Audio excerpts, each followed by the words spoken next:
Hi friends, எல்லாருக்கும் வணக்கம். I am Anu. Welcome to Queenie's kitchen. நம்ம இன்றைக்கி என்னோடய ஸ்டைலில் என்ன கத்திரிக்காய் புளிக்குழம்பு தாங்க பார்க்க போகிறோம். வாங்க எப்படி செய்கிறதுன்னு பார்க்கலாம். அதுக்கு முன்னாடி குயினிஸ் கிச்சனை சப்ஸ்கிரைப் பண்ணிடுங்க. 2 நெல்லிக்காய் அளவு புளி எடுத்துக்கிறேன். அதில் தண்ணி ஊற்றி நல்லா ஊற வச்சுக்கோங்க.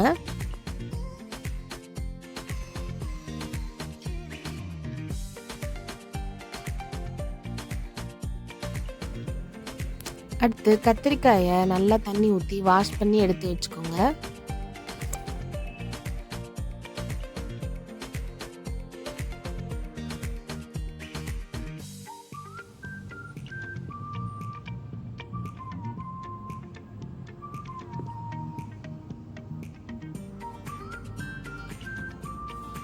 நல்லா வாஷ் பண்ணதுக்கப்புறம் அந்த கத்திரிக்காயோட காம்பை வெட்டிட்டு அந்த கத்திரிக்காயை 4ஆக வகுந்துக்குங்க.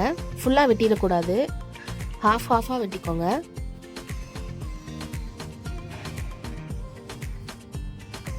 இது மாதிரி இப்படி ஹாஃபாக வெட்டிக்கோங்க, ஃபுல்லாக வெட்டிடக்கூடாது.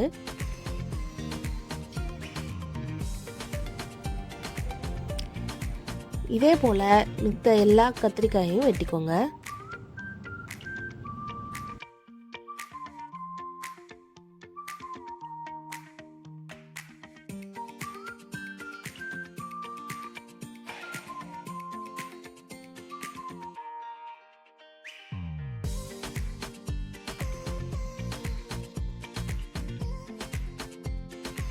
கட் பண்ணிவிட்டு தண்ணியில் போட்டு வச்சுருங்க. அப்போ தான் அந்த கத்திரிக்காய் வந்து கருக்காமல் இருக்கும்.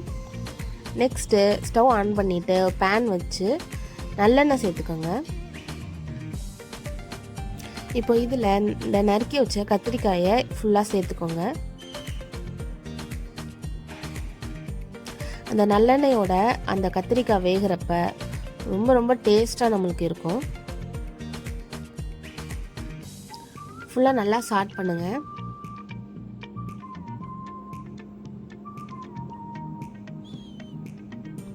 ஃப்ளேமை மீடியம்லேயே வச்சுக்கோங்க.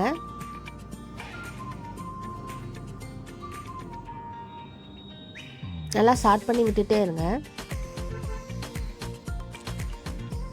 கத்திரிக்காயோட கலர் சேஞ்ச் ஆகிற வரைக்கும் நல்லா சாட் பண்ணி விடுங்க.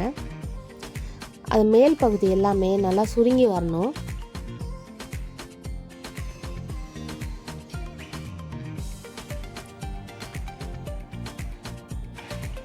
பாருங்கள், இந்த மாதிரி நல்லா சுருங்கி வந்திருக்கு பாருங்கள். இப்போ ஃப்ளேம் ஆஃப் பண்ணிடலாம்.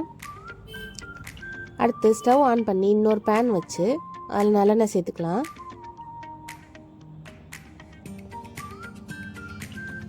எண்ணெய் நல்லா காஞ்சதும் சின்ன வெங்காயம் சேர்த்துக்கலாம். கூடவே ஒரு அரை பெரிய வெங்காயம் சேர்த்துக்கலாம்.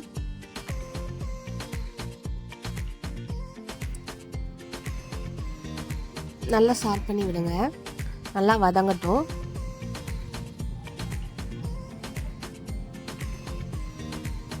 நல்லா வதங்கினதும் தக்காளி ஆட் பண்ணிக்கலாம்.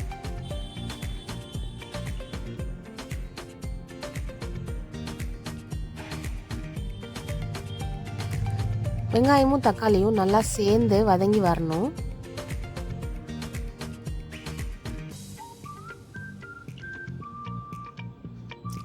தேவையான அளவு உப்பு சேர்த்துக்கோங்க.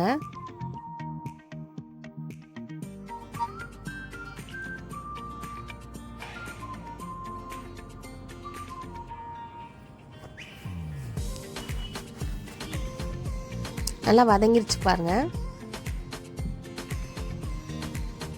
இந்த மாதிரி நல்லா வதங்கினதுக்கப்புறம் நம்ம வந்து தேங்காய் சேர்த்துக்கலாம். இதை ரொம்ப சாட் பண்ண தேவையில்ல, லைட்டாக கிளறி விட்டுட்டு ஃப்ளேம் ஆஃப் பண்ணிடலாம்.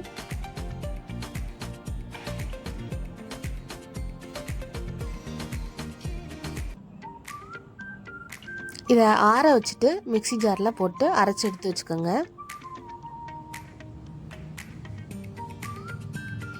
நல்லா பேஸ்ட்டாக அரைச்சி வச்சுக்கோங்க.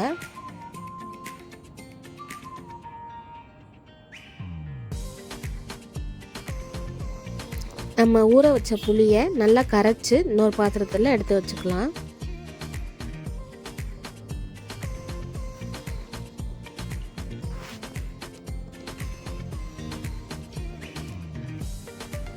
இப்போ இதில் மிளகாத்தூள் சேர்த்துக்கோங்க.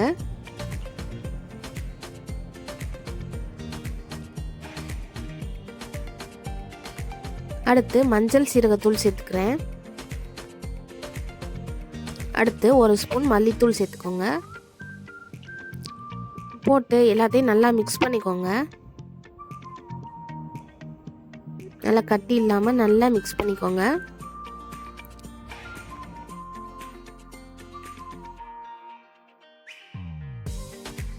நெக்ஸ்ட்டு ஸ்டவ் ஆன் பண்ணி மண் சட்டி வச்சுக்கிறேன். சட்டி நல்லா காஞ்சதுக்கப்புறம் தான் நம்ம எண்ணெய் ஊற்றணும்.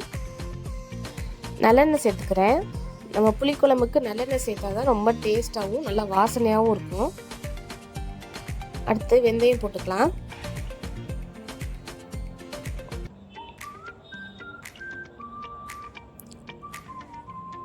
பூண்டு சேர்த்துக்கலாம். நல்லா சாட் பண்ணி விடுங்க.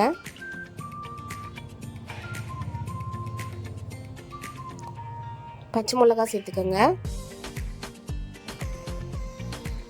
நம்ம அதில் மிளகாத்தூள் போட்டனால 2 பச்சை மிளகாய் போட்டால் போதும். கருவேப்பிலை சேர்த்துக்கலாம்.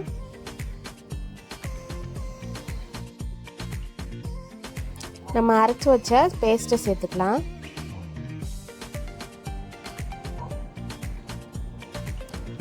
லைட்டாக தண்ணி ஊற்றி அலசி ஊற்றிக்கிறேன். ஒரு 5 மினிட்ஸ்க்கு நல்லா சாட் பண்ணி விடலாம்.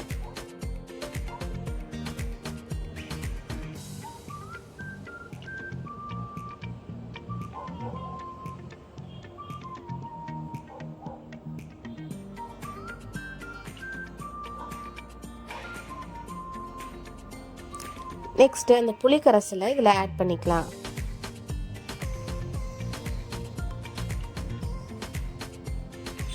நல்லா மிக்ஸ் பண்ணி விட்டுக்கோங்க.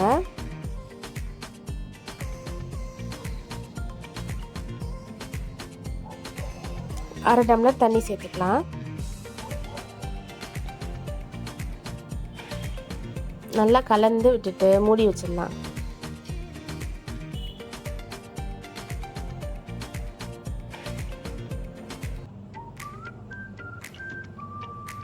அப்பப்போ கலந்து விட்டுட்டே இருங்க. நல்லா கொதி வந்ததும் நல்லா மிக்ஸ் பண்ணிவிட்டு மறுபடியும் மூடி வச்சிடலாம்.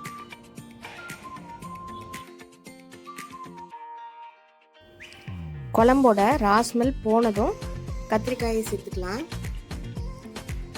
அந்த எண்ணெயோடு சேர்த்துக்கோங்க. அப்போ தான் நல்லா டேஸ்ட் கொடுக்கும்.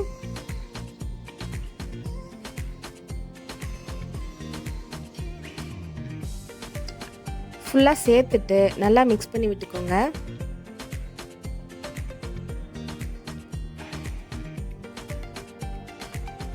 ஒரு 5 நிமிஷம் மூடி வச்சுக்கோங்க. அப்போ தான் அந்த கத்திரிக்காயில் அந்த குழம்பு நல்லா சாரும்.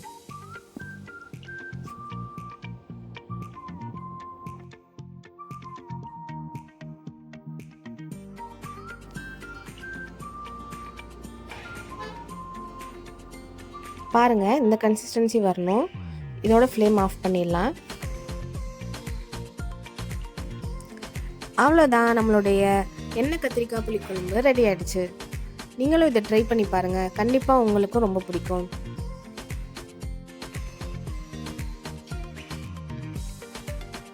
இதே போல் ரெசிபிஸ் பார்க்குறதுக்கு குயினிஸ் கிச்சனை சப்ஸ்கிரைப் பண்ணுங்கள். தேங்க்ஸ் ஃபார் வாட்சிங்.